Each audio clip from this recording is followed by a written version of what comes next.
This is a tax policy change that impacts less than 1% of people, but look at how much attention it's getting. Some people don't think that the richest few should pay more in taxes. Well, I don't agree with that. At a time when the richest are only getting richer, I think it's fair to ask those people to pay a little more. You may have heard of the capital gains tax, or what some people call the capital gains tax advantage. Now, if you don't know what that is, you probably don't get that advantage.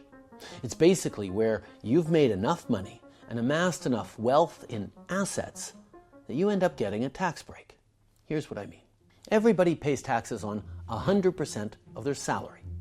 If a nurse is making $70,000 a year, or an investment banker has a salary of $800,000 a year, when it comes to paying income taxes, they're both paying taxes on all of that income. Now, that nurse may be living a good life, but she's probably not earning enough to be buying and selling assets like properties. But that investment banker, who's making $800,000 a year, probably is. He's putting some of his money in assets, like buying and selling properties or shares in companies. This becomes like a second and sometimes bigger source of income for him. When that investment banker sells those assets, he only pays taxes on 50% of the profits he makes. Now, he's not paying 50% in taxes. It means that if he makes $1 million from selling properties or stocks, taxes only apply to $500,000 worth of it. So when all the math is done, that nurse is paying about 29% in taxes on her full $70,000 salary.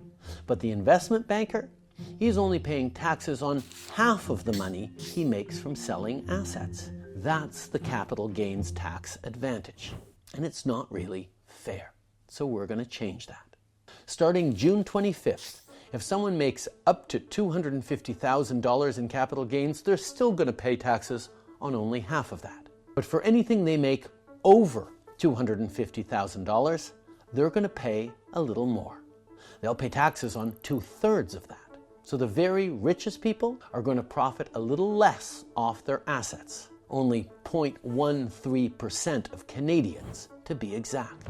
These are people who have an average income of $1.4 million a year and are mostly in their 60s or older. So why am I telling you this if the vast majority of you won't pay $1 more? Well, for two reasons.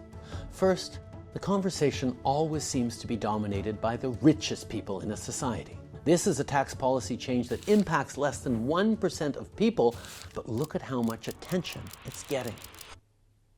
And second, you should care about your tax system. This change to the capital gains tax will result in almost $20 billion in new revenue that will go towards the biggest investment in housing in Canadian history.